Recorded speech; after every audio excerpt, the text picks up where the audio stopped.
अस्सलामुअलैकुम। मेरा नाम सीमा बीबी। अस्सलामुअलैकुम। मेरा नाम सीमा बीबी। इको मेरा बेटा है। आप मैं बेवा तो किसी वे दिहाड़ों लभदी बच्चे किसी वे नहीं लभदी। छोटे छोटे बच्चे न ओहदे ते अपना ही ढेड मार के टोरदा बच्चियां अपने ते 4 बच्चे मेरी बांह भी टुट्टी है। कोई नहीं मैं आप भी किसी का कर सकती।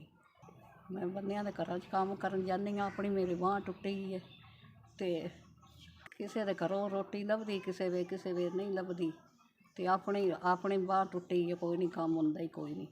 लोकां दे तावन नाल मेरी जिंदगी गुजर रही है ते कोई लोकां दी तावन नाल मेरी जिंदगी जा रही है ते कोई महंगाई तो बाद दवाई भी नहीं लैन होंदी। आप मैं शुगर ते ब्लड दी मरीज़ हाँ ते लोकां दी तावन नाल जिंदगी गुजर रही है।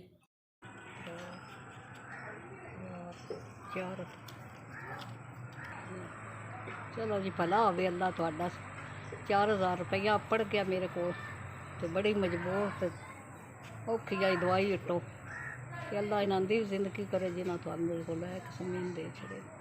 4000 रुपया तुहाडा पड़ गया मेरे को। भला होने अल्लाह सुख देन अल्लाह बाला देन अल्लाह तंदरुस्तियां देन।